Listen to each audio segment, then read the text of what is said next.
이 시간에 함께 말씀을 보도록 하겠습니다. 오늘 함께 공부할 말씀은 요한복음 13장 31절부터 14장 1절까지입니다.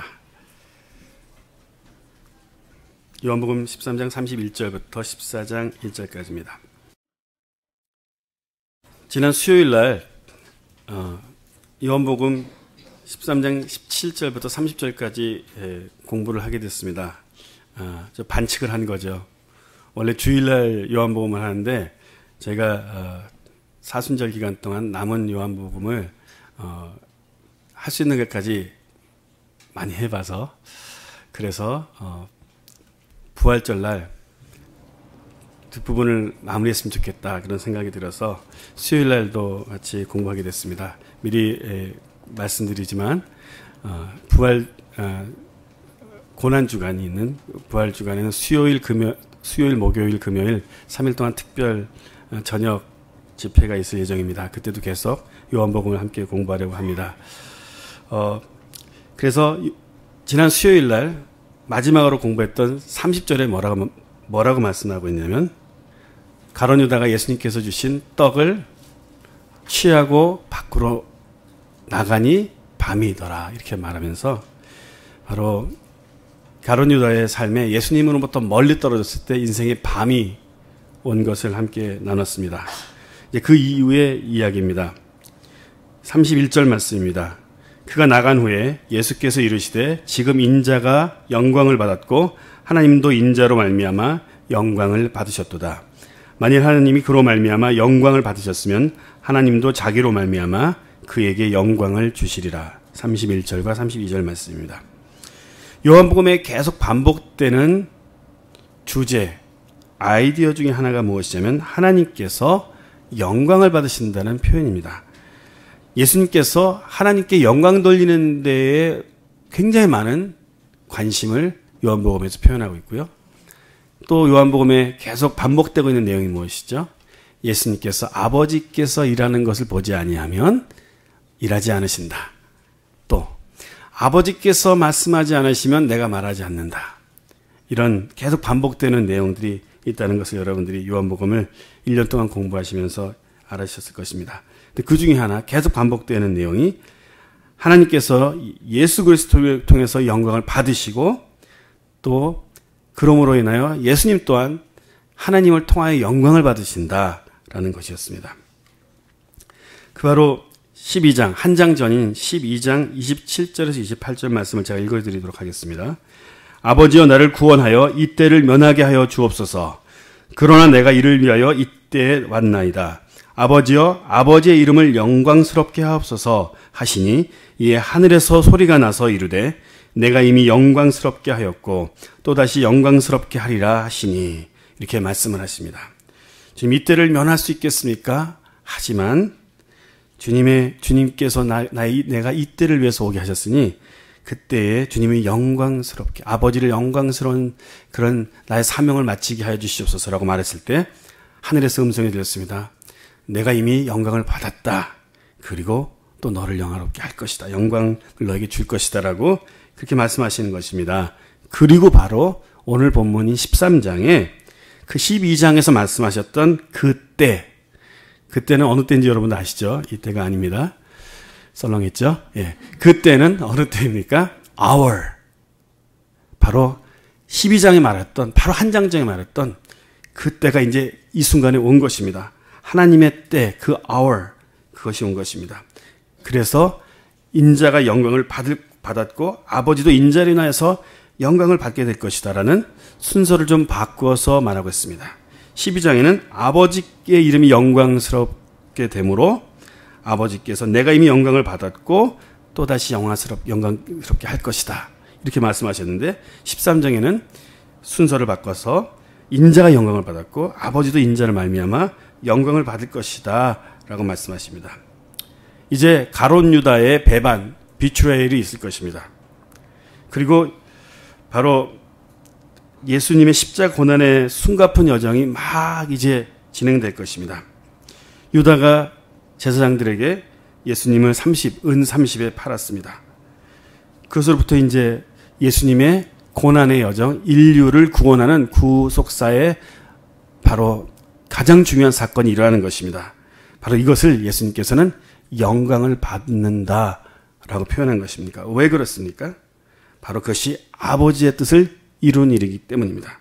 인류를 위하여 의인 하나가 죽으심으로 인류가 구원되는 사건, 바로 의인으로 오신 예수님께서 우리 인류를 위하여 대제사장이 되어서 단번에 십자가에서 우리를 위해서 죽으심으로 우리의 모든 죄를 사하시는 그 아버지께 순종하는 아버지의 구속사 사건을 계획을 이루시는 거예요. 그래서 그것을 영광을 받으신다고 표현한 것입니다. 이것이 바로 영광입니다. 그것이 우리가 봐야 할 영광입니다. 이것 속에서 아버지께 영광을 돌리는 것을 우리가 보아야 합니다. 이것이 바로 하나님 나라의 원칙인데, 바로 아버지께서 영광을 받으시면 그에게, 아버지께 영광을 드린 그에게 아버지께서 영광을 주신다라는 것입니다. 바로 이것이 우리가 평생 꼭 이해하고 실천하고 해야 하는 바로 영적인 원칙이라는 것입니다. 나는 아버지께 영광을 돌리는데 어디까지 관심이 있는가? 우리 1년 내내 계속 고민했습니다. 나는 아버지께 영광을 돌리는데 어디까지 심각한 사람인가? 바로 내 영광과 아버지의 영광 중에 어떤 것을 선택하는 것인가? 좀 더 쉽게 얘기하면 내 유익과 하나님 아버지의 유익을 결정해야 한다면 나는 쉽게 어느 쪽을 선택하는 사람인가? 라는 것을 우리가 1년 동안 계속 제재된 삶을 살기 위해서 고민했었습니다. 바로 내가 무엇을 드릴 때에, 내 것을 주님께 드릴 때에 나의 태도를 보면 알게 되는 것입니다. 내가 주님께 무엇을 드릴 때 인색함으로 드리거나 헤지테이트하고 드린다면 주님께서도 우리에게 주실 때 어떻게 하겠습니까? 그 다음 말은 안 하겠습니다. 그런 일이 일어나지 않아야 되니까. 만약에 하나님이 그렇게 하신다면 어떻게 될까 생각해 보셨습니까? 물론 하나님이 그렇게 하지 않으십니다. 물론 하나님은 먼저 이니시에이트 하시는 분이라고 했습니다. 먼저 우리에게 끊임없이 주심으로 우리가 그 주님의 아버지의 사랑에 감동하여서 나도 이제 정말 전적으로 드리고 싶다. 그런 때가 오기까지 우리 하나님 우리에게 계속 주십니다. 근데 어느덧 우리가 어린아이의 일을 버리고 어른이 되면, 영적 성숙한 사람이 되면 어느덧 아버지께 받는 거에 예전보다 큰 관심이 없어진다는 거예요. 물론 우리는 받아야 사는 사람입니다. 생명의 근원이시기 때문에 우리가 안 받고 살 수가 없죠. 하지만 우리가 주님 앞에 나올 때도 주님께 무엇을 받을까? 기도할 때도 이 기도를 통해서 하나님께 무엇을 받을까? 그것이 아니었다는 거예요. 내가 변화되어서 어떻게 하면 주님께 온전히 내 삶을 다 태워드리는 관제와 같이. 관제가 뭡니까? 막 번제 드릴 때 화려하게 막 타는 연기가 있을 때 포도주 같은 거 하나 샥 그 위에다 불에다 태운 엄청난 뜨거운 열에 불이면 어떻게 돼요? 씩 소리가 나면서 그냥 타고 없어지는 거야. 내가 관제처럼 드려진다 할지라도 내 이름은 아무한테도 기억이 안 나고 몇 초만 살짝 기억나는 그런 인생을 산다 할지라도 주님께 영광이 된다면 나는 그렇게 다 태워버리겠습니다. 바로 사도 바울의 빌립보서에서의 고백입니다. 여기에 관심이 생기는 사람이 되는 거예요. 우리의 온 관심이 주님께 드리는 것. 그래서 우리가 주님께 드리는 삶을 살면, 그것을 정말 과감하게 하는 사람이 되면 주님께서 우리 삶을 정말 책임지신다는 것을 우리가 정말 날마다 간증할 수밖에 없는 일들이 일어나게 되는 것입니다. 나는 어떻게 살겠습니까? 계속 도전하는 것입니다. 올 한 해 동안, 우리 평생 동안 우리가 주님 앞에 어떻게 내 삶을 드리겠습니까? 시간과 나의 탤런트와 나의 재정과 많은 것들 주님께 드릴 때 어떤 태도로 드리겠습니까? 주님께 내가 먼저 드리면 주님께서 우리에게 인색하게 주시지 않으시는 분이십니다. 그리고 33절과 35절에서 예수님께서는 새 계명이라는 것을 소개해 주십니다. 이 부분이 바로 예수님의 유언 중에 하나입니다. 예수님의 마지막 티칭이 13절부터 17절까지 계속 되는 것이죠. 예수님께서 이제 세상을 떠나시게 되는 것입니다. 이 세상을 떠나는 이 중요한 시점에 13장 1절에서는 뭐라고 말씀하시냐면 예수님께서 그의 때가 되셔서 세상을 떠나셔야 되는 걸 아시고 뭐라고 했습니까? 그의 사람들을 끝까지 사랑하셨다고 그랬어요. 끝까지 사랑하셨다고 했습니다. 그런데 주님께서 오늘 주시는 새 계명 역시 뭐냐면 너희가 서로 사랑하라는 것입니다. 예수님께서 제자들을 끝까지 사랑하신 사랑을 보여주신 후에 이렇게 말하는 것입니다. 내가 너희를 사랑한 것처럼 너희가 서로 사랑하라. 바로 이것이 예수님께서 우리에게 주시는 새 계명입니다. 33절 보시겠습니다. 작은 자들아 내가 아직 잠시 너희와 함께 있겠노라. 너희가 나를 찾을 것이나 일찍이 내가 유대인에게 너희는 내가 가는 곳에 올 수 없다고 말한 것과 같이 지금 너희에게도 이르노라. 34절 35절입니다. 새 계명을 너희에게 주노니 서로 사랑하라. 내가 너희를 사랑한 것 같이 너희도 서로 사랑하라. 너희가 서로 사랑하면 이로써 모든 사람이 너희가 내 제자인 줄 알리라. 서로 사랑하라고 우리에게 계명을 주시면서 어떻게? 그 사랑하는 방법이 어떻게? 내가 보여주지 않았냐? 내가 너희를 사랑한 것처럼 너희가 서로 사랑하라 말씀하신 것입니다. 이것이 바로 우리에게 오늘 주시는 새 계명입니다. 새 계명이 무슨 의미입니까? 바로 하나님께서 구약에 십계명을 주셨어요. 그 십계명을 하나로 요약한 것이 새 계명입니다. 십계명을 예수님께서 오셔서 두 계명으로 요약해 주셨습니다. 너희 하나님을 내 온몸과 정성과 힘을 다하여 사랑하라 이렇게 말씀하시고, 두 번째로는 내 이웃을 내 몸처럼 사랑하라고 두 계명으로 요약해 주셨는데, 오늘은 10 to 1 이제 두 계명을 하나로 요약해 주십니다. 뭐라고요? 내가 너희를 사랑한 것처럼 너희도 서로 사랑하라. 이 하나의 계명으로 우리에게 주고 계시는 것입니다. 이것이 바로 우리가 제자로서 살아가기 위해서 지켜야 될 계명이라고 말씀하시는 거죠. 왜냐하면 35절에 이렇게 말하고 있습니다. 이로써 너희가 제자인 것을 세상이 알게 될 것이라고 말했던 것입니다. 우리가 제자라면 서로 사랑하는 것을 계명으로 지켜야 된다. 내가 제자가 아닐 것으로 결정한다면 나는 사랑하지 않아도 되는 것입니다. 여러분들은 제자에게 원하십니까? 교회 출석하는 사람이 되기 원하십니까? 이것이 우리에게 주님께서 주시는 도전입니다. 제가 갈보리 채플 토론토, 교회 이름 이미 정해졌잖아요. 그렇잖아요. 갈보리 채플 토론토 이름은 정해졌으니까 어떻게 할 수는 없지만, 만약에 교회 부제를 붙인다면, 그렇죠? 교회 밑에 부제를 하나 붙인다면, 저는 부제 붙이는 거 좋아하거든요. 그래서 저희 센터도 이름이 두 개예요. 그런 YM 마니아대로, 그 다음에 Center for Latin American Mission, 이렇게 부제, 이렇게 이름이 두 개가 있어요. 우리 교회에 부제를 붙여도 된다면 저는 이렇게 붙이고 싶습니다. 제자들의 교회. 좋죠? 다음 주부터 이렇게 붙이면 안 되겠죠? 갈보리 채플 토론토 밑에 제자들의 교회. 이런 생각을 하고 살았으면 좋겠다는 생각이 듭니다. 제자들이 모인 교회. 바로 그 제자들에게 주님께서 요구하시는 것이 무엇인가? 여러분들 내가 제자가 되기 원한다면 오늘 잘 들으시고, 제자 되기 원하지 않으신다면 주무셔도 되겠습니다. 우리가 정말 제자로 살기 위해서 꼭 지켜야 되는 것이, 평생 기억하고 지켜야 되는 것이 서로 사랑하되, 예수님께서 우리를 사랑하신 것 같이 똑같은 방법으로 사랑하면 된다. 그러면 세상이 너희들을 보고 감동한다. 교회를 보고 감동한다. 더 이상 세상 사람들이 교회를 보고 실망했단 말을 하지 않는다.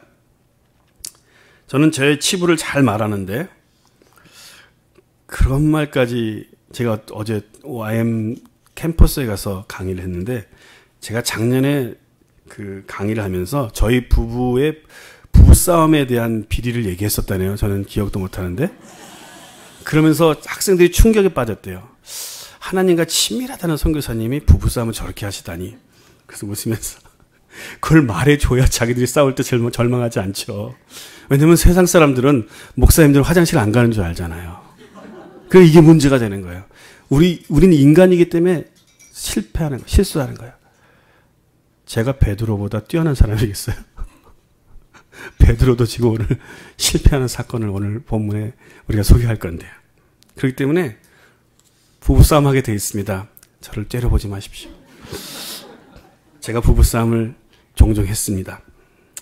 가끔 요즘에도 싸웁니다. 용서해 주십시오. 이런 얘기는 제발 하지 말라고. 그렇지만 어쩔 수 없습니다. 제가 부부싸움을 하고 막 제 와이프가 너무 미워가지고 이제 속으로 저런 인간이 다 있어. 그러면서 그 다음 스토리까지 했는데 거기서는 여기서 안 할게요. 너무 시험을 받으셨더라고요. 우리 남자들이 하는 게 있거든요. 그 다음에 하는 생각이 있는데 그 생각을 막 얘기를 했었어요. 우리 캠퍼스에서는 작년에. 그런 생각을 하고 있을 때 중요한 건 무엇이냐면 그때는 하나님이 안 오셔도 되는데 그때도 하나님이 오신다는 거죠. 저에게 오셔서 뭐라고 말씀하시면 현수야 뭐 하고 있니? 현수야 뭐 하고 있니? 싸웠잖아요. 그럴 때 제 마음에는 하나님 이럴 때는 음성을 안 들려주셔도 감사하겠습니다. Leave me alone. 그런데 하나님 그렇게 안 하세요. 하나님이 꼭 질문하는 게 있습니다. 하나님의 수법이십니다. 저에게 꼭 질문하신 거 뭐냐면 현수야 내가 너에게 어떻게 해주었니? 이거예요. 내가 너에게 무엇을 해주었니? 그러면 교회를 열심히 다녔으니까 바로 뭐가 생각이 나요? 십자가 생각이 나요. 딱 바로 그 질문만 하시면 딱 십자가. 주님께서 십자가에서 나를 위해서 피와 물을 다 쏟으시고 나의 죄를 씻으시기 위해서 다 자신을 주셨죠. 내 죄를 용서하기 위해서 나를 위해서 죽어주셨죠. 희생적인 사랑으로 나를 사랑해 주셨죠. 그 말을 하게 돼 있어요. 정말 아는 사람이라면요. 하게 돼 있어요. 안 하고 싶지만. 그 얘기는 그랬죠. 주님. 그렇게 안 하면 주님이 떠나시니까 얘기해야 되잖아요. 그러면 하나님 뭐라고 하시죠? 그 다음에 이제 아시죠? 스토리를. 제가 몇 번 나눴던 것 같아요. 이곳저곳에서. 그러면 네가 네 아내에게 어떻게 해야 되겠니? 그래서 항상 제가 미안하다 그런 사람이에요. 제가 항상 억울함을 것 같아요. 하지만 우리 주님 억울하다고 생각하시겠습니까? 우리를 항상 먼저 용서해 주셨는데. 그래서 내가 생각할 때 내가 잘못한 거 아니었는데 원래 그 싸움은 그래도 내가 잘못했다고 말해야 되는 거예요. 내가 잘못했다고 합니다. 바로 제가 제자가 되고 싶어서 그렇습니다. 정말 하나님 마음에 불순종하고 싶지 않아서입니다. 우리 삶 속에 정말 내 것을 주장하려고 할 때, 내가 옳다고 생각할 때 주님의 이 계명을 기억하십시오. 내가 너에게 무엇을 해주었니? 그럼 너도 그와 같이 하면 된다. 여러분들 사랑하기 어려운 분들 있으시죠? 오늘 그런 분들을 오늘 주님께서 나에게 해준 것과 똑같이 갚아주십시오. 그러면 오늘은 우리 예배에서 성공한 사람들입니다. 또 다른 예수님의 사랑에 대한 성경 구절이 있습니다. 요한복음 14장 21절입니다.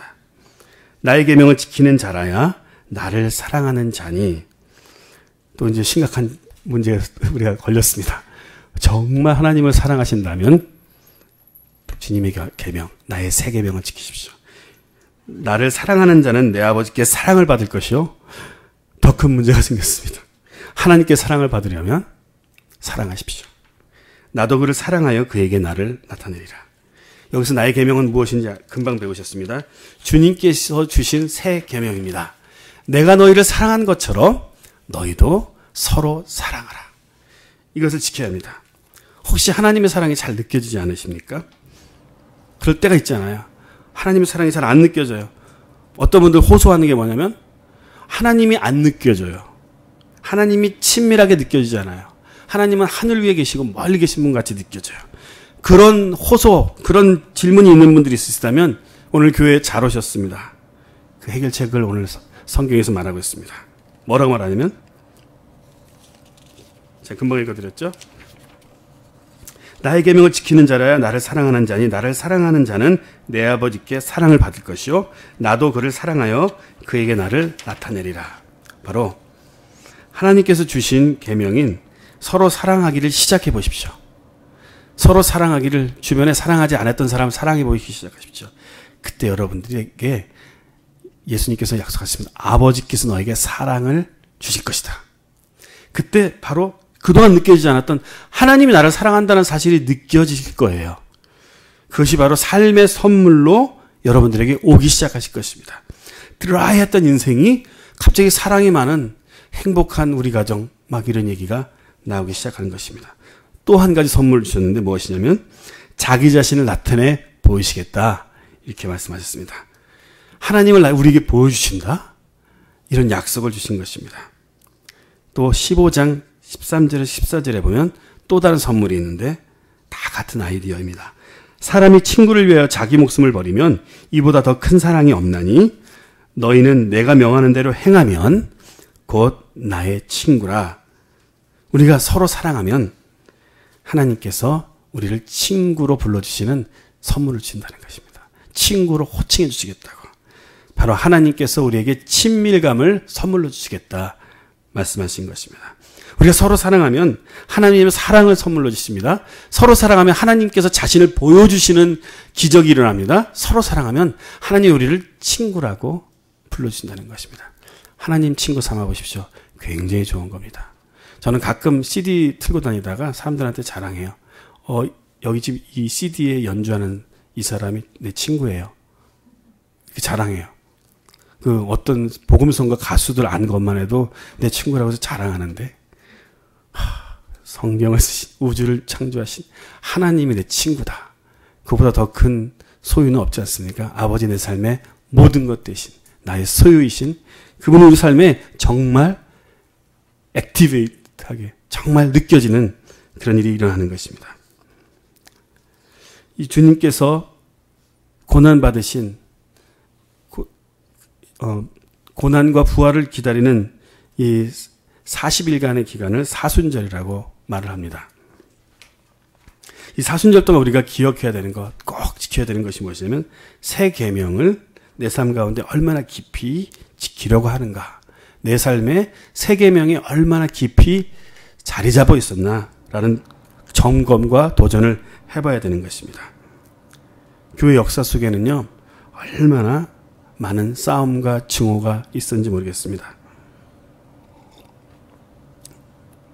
살 만큼 살으신 분들은 아주 어린 사람들은 기억을 못하겠지만 세르비아와 보스니아 전쟁 기억하실 것입니다. 여러분들 아십니까? 세르비아가 기독교 국가라는 걸? 그리고 좀 제가 리서치를 다 안 해서 오래돼가지고 잊어버려서요. 보스니아가 캐톨릭 국가였는지 모슬림인지 좀 기억이 안 나는데 캐톨릭 국가였어요. 예, 보십시오. 제가 여기 썼다 지웠거든요. 캐톨릭 했다가 틀리지 몰랐어. 보십시오. 개신교가 캐톨릭을 공격한 겁니다.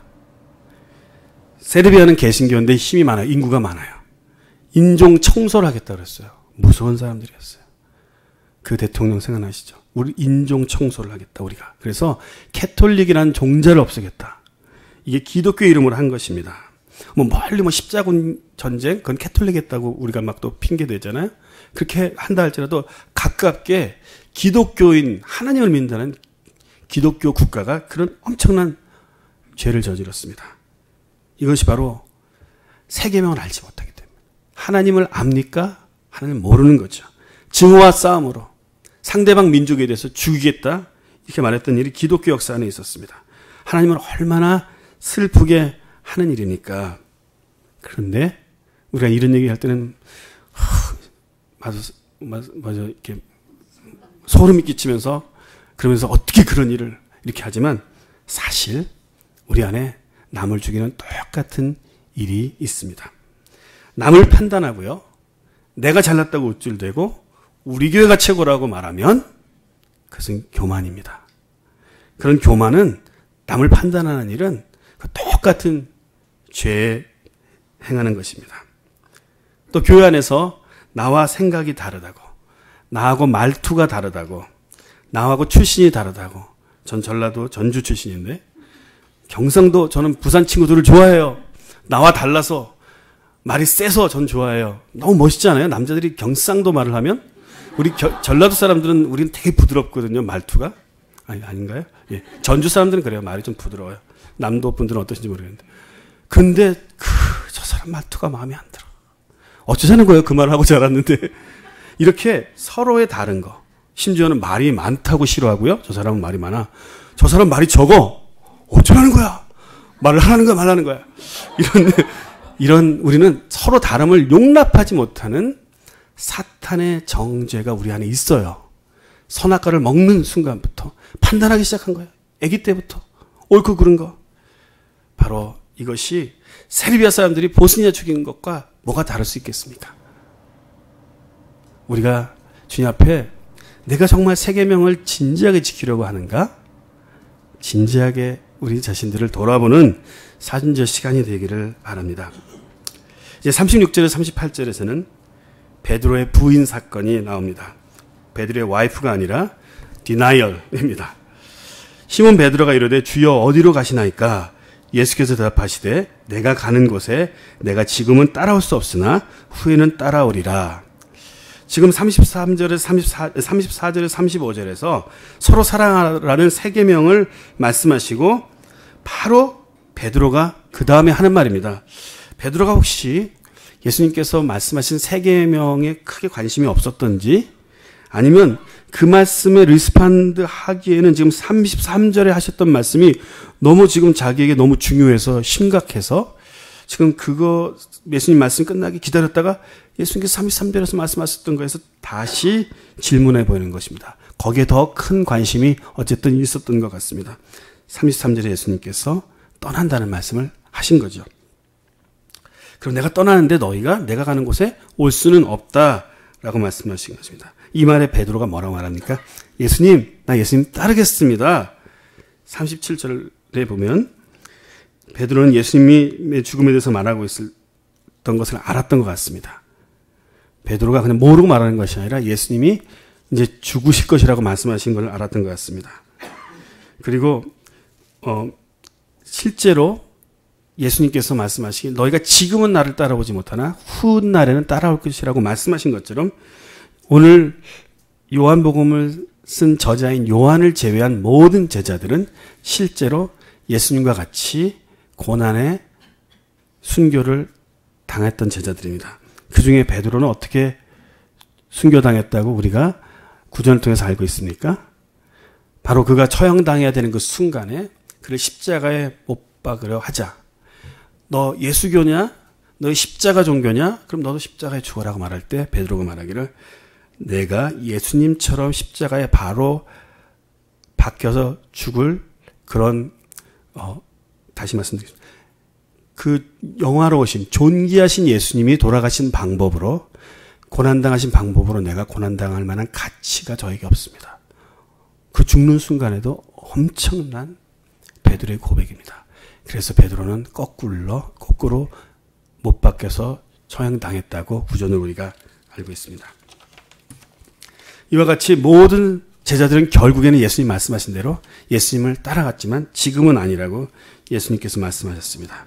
베드로가 이르되 주여 내가 지금은 어찌하여 따라갈 수 없습니까? 이게 문제입니다. 이따 말씀드리겠습니다. 주를 위하여 내 목숨까지 버리겠나이다. 예수께서 대답하시되 내가 나를 위하여 내 목숨을 버리겠느냐?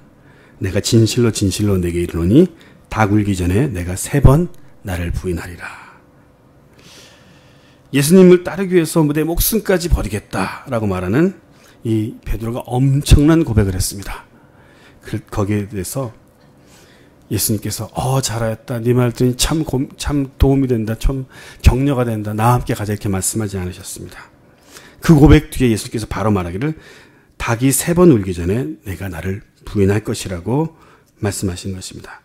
예수님은 베드로가 뼈아픈 실수인 예수님을 부인하게 될 것을 지금 예언하고 계시는 것입니다. 그리고 베드로가 예수님을 부인하게 된 원인이 오늘 본문에도 나와 있다고 생각이 듭니다. 그래서 이 시간에는요, 베드로가 실패하게 된 5가지 원인을 함께 보도록 하겠습니다. 첫 번째는 자기 자랑입니다. boasting, 자신감입니다. I will lay down my life for you. 주님, 얼마나 멋있습니까? 내가 주님을 위한 내가 하겠습니다. 라고 말했던 자기 자랑으로 인하여서 베드로는 실패했던 것입니다. 자기 자랑하는 사람은 결국엔 예수님을 배반하게 됩니다. 두 번째로 예수님과 논쟁을 했습니다. arguing 한 거예요.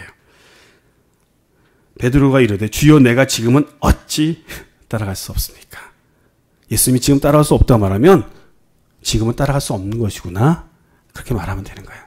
어찌 안 됩니까? 하겠다는데 제가 죽기라도 하겠습니다. 자꾸 자기가 할 수 있다고 예수님과 논쟁합니다. 혹시 내가 주님과 최근에 논쟁한 적은 있는가? 나는 혹시 주님과 논쟁하는 스타일인가? 왜 안 돼요, 주님? 왜 안 돼요? 해주세요. 요번만 해주세요. 금식이라도 할게요. 뭐 이렇게 합니다. 우리는 그렇죠? 제가 금식 얘기를 자주 하는데 금식은 좋은 겁니다. 근데 그렇게 해서 한다는 거죠. 왜 안 돼요, 주님? 이렇게라도 내가 주님의 생각을 꺾기 위해서 논쟁하는 것입니다. 그러면 내가 주님을 꺾은 것 같지만 내가 실패한 것이에요.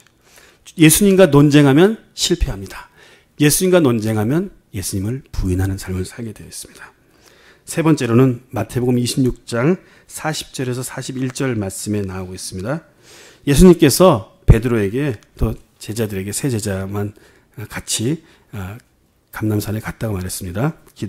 마지막 기도하는 그 장소에 갔다고 했습니다. 그때 예수님께서 너희가 기도하라 말씀하셨습니다. 그때 어떻게 했다고요?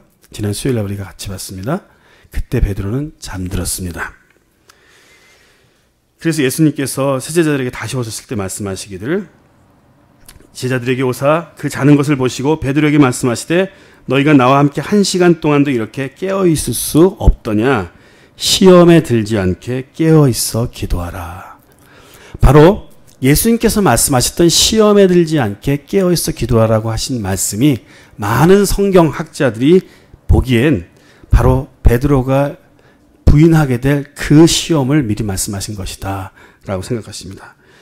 마음에는 원이로되 육신이 약하도다 라고 예수님께서 말씀하셨습니다. 바로 기도해야 할 때 잠자면 주님 우리한테 기도하라고 마음을 특별히 주실 때 있습니다. 그때 잠자면 우리가 예수님을 부인하는 삶을 살게 되어 있습니다. 요즘 내 기도가 뜸해졌습니까? 요즘 내가 주님 앞에 나가는 삶이 예전 같지 않습니까? 그렇다면 사탄이 나를 흔들기에 딱 좋은 때입니다. 네 번째는 예수님을 멀리서 따라온 것 때문에 그가 예수님을 부인한 자리에 갔던 것입니다. 마태복음 26장 58절에 예수님께서 대제사장 가야바의 집으로 끌려가셨을 때에 58절을 보시면요. 베드로가 멀찍이 예수를 쫓아 무서웠던 거죠. 그렇죠? 대제사장이 집 뜰에까지 가서 그 결국을 보려고 안에 들어가 하숙들과 함께 앉았더라. 이렇게 말하고 있습니다. 예수님을 따르기는 따르는데 멀찌감치 따라오는 그런 신자들이 있습니다. 혹시 내가 그렇게 생각하고 예수님을 따라가고 있습니까? 너무 빠져들진 말아야겠다. 그렇게 생각하고 그런 태도로 예수님을 따라가게 되면 예수님을 부인하게 됩니다. 실패하게 됩니다. 예수님을 따르기 원하신다면 예수님께 바짝 가까이 붙어서 가능한 가까우면 가까울수록 좋은 것입니다. 여러분에게 질문하겠습니다. 우리가 한 해를 살아가면서 예수님께 바짝 따라가겠습니까? 아니면 가능하면 멀리서 따라가겠습니까? 예. 각자 마음속에 대답하시면 되겠습니다. 저라면 주님을 어떻게 하면 더 가까이 갈까? 그것을 가지고 고민하겠습니다. 이제 다섯 번째입니다. 다섯 번째는 원수가 지펴놓은 불을 쪼일 때 마가복음 14장 66절에서 72절입니다. 그때 우리가 실패하고 유혹에 빠지고 예수님을 부인하게 됩니다.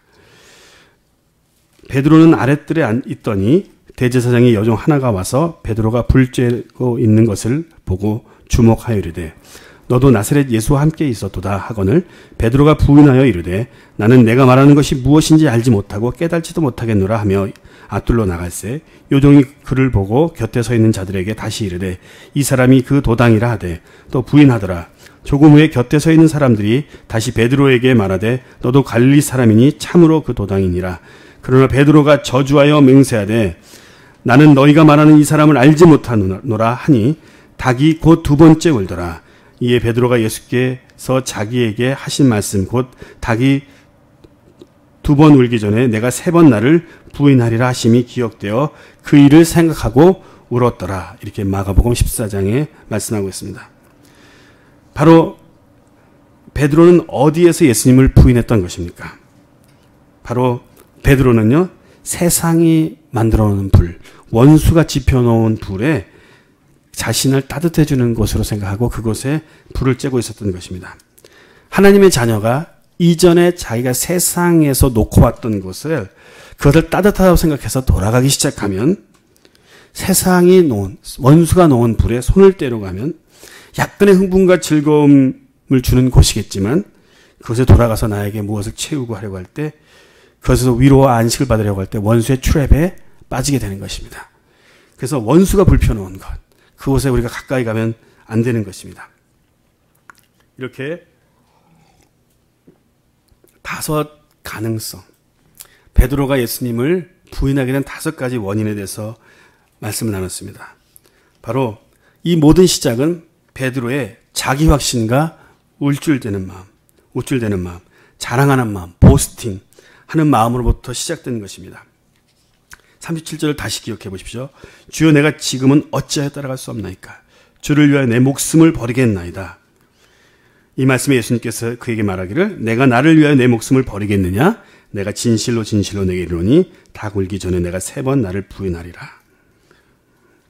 누가는 예수님이 베드로에게 하신 말씀을 요한복음에 없는 내용을 추가해서 말하고 있는데 뭐라고 말씀하고 있냐면요. 누가복음 22장 31절에 32절입니다. 시몬아 시몬아, 보라, 사탄이 너희를 밀가부르듯 하려고 요구하였으나 그러나 내가 너를 위하여 내 믿음이 떨어지지 않기를 기도하였노니 너는 돌이킨 후에 네 형제를 굳게 하라. 이렇게 말하고 있습니다. 사탄이 너를 밀가부르듯이 요구하였다. 그러나 내가 너를 위해서 기도하였다. 예수님이 우리가 믿음에서 떨어지지 않기를 기도하였으나 우리 선택에 문제가 있어요. 그래도 우리가 주님의 뜻을 알지 못하고 불순종할 때가 있습니다. 그런데 그 다음 구절을 말씀드려 이 말씀 나눕니다. 그런데 예수님께서 뭐라고 말씀하시냐면 기막한 말씀을 하십니다. 너는 돌이킨 후에 내 형제를 굳게 하라. 이 말씀이 지금 함께 갈 수 있는 말입니까? 잘 이해가 안 될 수도 있어요. 내 베드로의 삶을 보면 우리가 이해되는 것입니다. 이제 예수님께서 그를 돌이키는 계획을 말씀하시는 것입니다. 이 훗날 돌이킨 베드로가 어떻게 예수님과 같은 삶을 살았는지 우리가 알고 있지 않습니까? 바로 14장 1절을 오늘 다뤄야 하는 이유는 예수님의 회복 계획이 바로 베드로에게 네가 실패할 것이다 라고 예언하시면서 바로 선포되었기 때문입니다. 바로 여기에서 예수님께서는 베드로를 위로하는 말씀을 하고 계십니다. 베드로의 부인을 예견하신 그 말씀을 하시는 그 자리에서 예수님은요, 베드로를 결코 비난하지 않으셨어요. 13장과 14장을 요한이 여기까지 13장, 여기서부터 14장 이렇게 쓰지 않았습니다. 다 아시죠? 그래서 13장과 14장이 계속 연결되는 이야기예요. 그래서 바로 베드로하고 얘기했기 때문에 1차적으로는 14장 1절을 예수님께서 베드로를 위해서 말씀하셨다고 우리가 이렇게 보면 되는 것입니다. 그를 비난하는 것이 아니라 오히려 그에게 위로의 말씀을 했습니다. 너희는 마음에 근심하지 말라. 1차적으로 내가 떠난다고 하니 너네 근심하지 말라. 이 말씀이지만 또 베드로 개인에게는 이렇게 말씀하시는 것입니다. 네가 지금 실패할 거라고 내가 미리 말하지 않았니? 하지만 근심하지 말라. 하나님을 믿으니 또 나를 믿으라. 무슨 말씀입니까? 내가 너를 회복하겠다는 거예요. 우리 스스로 회복된 게 아니고요. 내가 너를 회복하겠다는 것입니다. 네가 얼마 안 돼서 나를 부인하여 넘어지고 실패할 것이지만 하지만 낙심하지 말라. 그때도 난 너를 일으켜 세울 것이다. 이렇게 말씀하신 것입니다. 그래서 오늘은 다른 성경 구절들을 많이 읽게 되는데 이제 이 성경 구절을 읽으면 마무리입니다. 그래서 요한복음 21장 사건을 한번 이제 마무리. 어떻게 예수님께서 베드로를 회복하시는지 요한복음 21장을 좀 긴 구절이지만 제가 읽도록 하겠습니다. 요한복음 21장 1절부터 17절 말씀입니다. 같이 읽을까요? 예, 같이 읽겠습니다. 21절, 1절부터 17절입니다. 시작. 그 후에 예수께서 디베라 바다에서 또 제자들에게 자기를 나타내셨으니 나타낸 일이 이러하니라. 시몬 베드로와 디두모라 하는 도마와 갈릴리 가나 사람 나다나엘과 세베대의 아들들과 또 다른 제자들이 함께 있더니 시몬 베드로가 나는 물고기 잡으러 가노라 하매 저희가 우리도 함께 가겠다 하고 나가서 배에 올랐으나 이 밤에 아무것도 잡지 못하였더니 날이 새어 갈 때에 예수께서 바닷가에 서셨으나 제자들이 예수신 줄 알지 못하는지라. 예수께서 이르시되 얘들아 너에게 고기가 있느냐? 대답하되 없나이다. 가라사대 그물을 배 오른편에 던지라. 그리하면 얻으리라 하신대 이에 던졌더니 고기가 많아 그물을 들 수 없더라. 예수의 사랑하시는 그 제자가 베드로에게 이르되 주시라 하니 시몬 베드로가 벗고 있다가 주라 하는 말을 듣고 겉옷을 두른 후에 바다로 뛰어내리더라. 다른 제자들은 육지에서 산 거가 불과 한 50간쯤 되므로 작은 배를 타고 고기 든 그물을 끌고 와서 육지에 올라 보니 숯불이 있는데 그 위에 생선이 놓였고 떡도 있더라. 예수께서 가라사대 지금 잡은 생선을 좀 가져오너라 하신데 시몬 베드로가 올라가서 그물을 육지에 끌어올리니 가득히 찬 큰 고기가 153마리나 이같이 많으나 그물이 찢어지지 아니하였더라. 예수께서 가라사대 와서 조반을 먹으라 하시니 제자들이 주신 줄 아는 거로 당신이 누구냐 감히 묻는 자가 없더라. 예수께서 가셔서 떡을 가져다가 저에게 주시고 생선도 그와 같이 하시니라. 이것은 예수께서 죽은 자 가운데서 나타나신 후에 세 번째로 제자들에게 나타나신 것이라. 17절까지입니다. 저희가 조반 후에 예수께서 시몬 베드로에게 이르시되 요한의 아들 시몬아 내가 이 사람보다 나를 더 사랑하느냐 하시니 가로되 주여 그러하외다. 내가 주를 사랑하는 줄 주께서 아시나이다. 가라사대 내 어린 양을 먹이라 하시고 또 두 번째 가라사대 요한의 아들 시몬아 내가 나를 사랑하느냐 하시니 가로되 주여 그러하외다. 내가 주를 사랑하는 줄 주께서 아시나이다. 가라사대 내 양을 치라 하시고 세 번째 가라사대 요한의 아들 시몬아 내가 나를 사랑하느냐 하시니 주께서 세 번째 내가 나를 사랑하느냐 하심으로 베드로가 근심하여 가로되 주여 모든 것을 아시오매 내가 주를 사랑하는 줄을 주께서 아시나이다. 예수께서 가라사대 내 양을 먹이라. 아멘. 여기서 17절의 맨 마지막에 베드로가 근심하여 가로되 주여 모든 것을 아시오매 라고 말씀하시는 그 베드로의 고백 안에는 어떤 고백이 있습니까? 예수님, 제가 주님 부인한 것도 알고 제가 실패한 것도 다 아시면서 나보고 주님 사랑하는 것 또 물어보십니까? 그 말입니다. 베드로는 마가복음 10장에서 베드로가 자신이 예수님을 3번 부인할 때까지도 깨닫지 못하다가 부인한 후에 닭이 두 번째 오는 것을 듣는 순간 예수님께서 그를 위해서 경고했던 그 말씀이 기억나 울었다고 말했습니다. 그때부터 그 이후로 베드로는요 자신이 예수님을 부인했다는 그 죄책감과 슬픔으로 살았을 것입니다. 만약 예수님께서 요한복음 21장에 베드로에게 다시 오셔서 그를 회복시키지 않으셨다면 우리들 중에 어떤 사람들처럼 자기의 실수, 자기의 과거에 얽매여서 실패감과 슬픔으로 베드로는 살고 있었을지도 모르겠습니다. 이런 베드로를 예수님은 잘 아셨습니다. 이런 베드로를 회복시키기 위하여서 14장 1절에 위로의 말씀을 주시고 그의 회복 계획을 펼치시는 것입니다. 이런 베드로에게 요한복음 21장에서 오셔서 이렇게 말씀하신 것입니다. 그를 다시 찾아간 예수님이요 베드로를 처음 부르시던 그 모습과 똑같은 상황을 연출하고 계십니다. 밤새 물고기를 잡았지만 손에 아무것도 잡히지 않은 그런 인생인 베드로에게 많은 고기를 잡게 하심으로 오 예수님, 나를 처음 부르신 그 예수님을 다시 생각나게 하신 것입니다. 자기 힘과 자랑으로 살았지만 아무것도 얻은 것이 없는 자기 보스팅으로 내가 죽기까지 주님을 사랑하겠습니다. 자기 힘으로 해보려고 했던 그런 베드로가 아무것도 얻은 것이 없는 그지만 그에게 물고기 한가득을 주시면서 그의 부르심을 기억나게 하신 것입니다. 예수님께서 베드로를 불렀던 그 순간 콜링, 사명을 기억나게 하시는 것입니다. 예수님께서 베드로를 부르실 때 뭐라고 그랬죠? 내가 너를 사람 낚는 어부가 되게 하겠다. 그렇게 말하지 않으셨습니까? 그를 위해서 인생이 춥고 실패한 그 그를 위해서 예수님이다 그러니까 또 막 헤엄쳐서 왔잖아요. 그렇죠? 요한은 고상하게 가는데 자기는 막 헤엄치는 거예요. 그래서 춥잖아. 몸이 추운 그를 위해서 미리 불을 지펴 놓으셨다. 얼마나 센시티브 하십니까? 우리 예수님 이런 분이십니다. 원수가 지펴 놓은 불에서 실패했던 베드로를 위해서 예수님께서 직접 장작불을 지펴 놓으시고 너 불에서 실패했지? 이 불에서는 네가 회복될 것이다. 예수님께서 그렇게 말씀하십니다. 그의 추운 인생을 따뜻하게 해주시기 위해서 예수님께서 불을 지펴 놓으시고 그 어부들인 그 제자들을 위해서 생선을 직접 구우셨습니다. 그 생선은 어디서 났을까요? 예수님께서 말씀하셨습니다. 고기들아 튀어와. 그래서 그 위로 타온 거예요. 웃기는 얘기입니다. 떡을 주셨습니다.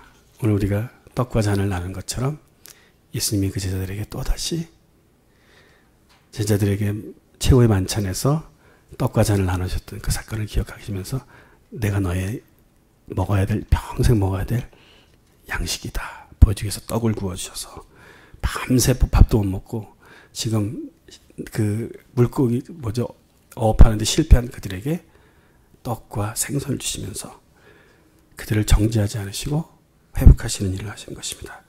그리고 그에게 다시 소명을 주신 것입니다. 내가 너를 처음 보는 것처럼 사람을 낚아라. 사람을 양육하라. 그래서 그에게 내 양을 치라고 다시 회복시켜서 그를 다시 보내시는 예수님의 사랑을 요한복음 21장에서 우리가 생각하게 됩니다. 오늘 주님께서는 실패하고 낙심했던 베드로를 회복시키시는 한편의 드라마를 우리에게 보여주셨습니다. 이 스토리가 우리 모두의 마음을 따뜻하게 해주고 있습니다. 주님께서는 내가 실패했을 때도 나를 판단하지 않으셨습니다. 나를 위로하고 회복하고 주님, 그 회복하신 주님이란 사실을 기억나도록 날마다 하시는 것입니다. 어떻게 선교사가 부부싸움을 합니까? 저도 실패했던 사람이지만 주님께서 저를 회복하시고 제 아내를 회복하셨습니다. 여러분들은 어떤 남한테 말하기 좀 찝찝한 스토리가 있으십니까? 그런 분들이 있으시다면 오늘 이 말씀이 여러분들 진리로 마음에 들어가기를 원합니다. 주님께서 나를 판단하지 않으신다. 주님은 나를 회복하기 원하신다. 그 진리가 있을 때 우리는 원수의 속삭임에 넘어가지 않게 된 것입니다. 그 진리를 우리를 가졌을 때 예수님께서 내가 실패했을 때도 판단하지 않았다는 그 진리를 우리가 가졌을 때 예수님의 세 계명이 우리 안에 들어오는 거예요. 뭐죠? 우리도 남을 판단하지 않게 되는 것입니다. 우리가 다른 이들을 판단하는 것이 아니라 나와 좀 다르면 내가 못 알아듣는 말 하거나 엉뚱한 얘기를 하면 기다려주는 겁니다. 예수님처럼 사랑해주는 겁니다. 그를 위해서 불을 지펴서 생선을 구워주고 떡을 구워서 주는 겁니다. 그렇게 우리가 사랑을 베풀면, 용납하면 우리 주변에 인생이 차가운 사람들이 변화되지 않을 사람이 아무도 없습니다. 우리가 이 시간에 기도하겠습니다. 하나님, 저도 그렇게 세 계명을 지키게 해주시옵소서. 예수님께서 베드로를 회복하실 때 하셨던 것처럼 저도 세 계명을 지키게 해주시옵소서. 우리 같이 이렇게 기도하면서 우리 예배를 마무리하도록 하겠습니다. 같이 기도하겠습니다.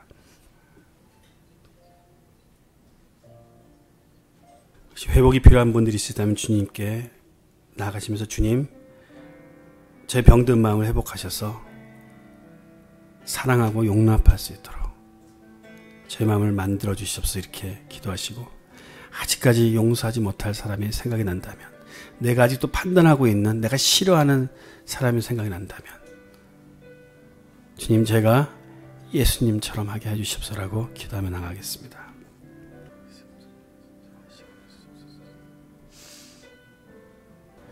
하나님, 우리는 연약하여 남을 판단하기 좋아하고 남에 대해 이해하기 좋아하고 나와 다른 생각을 가진 사람을 잘 감싸지 못하는 저희들입니다.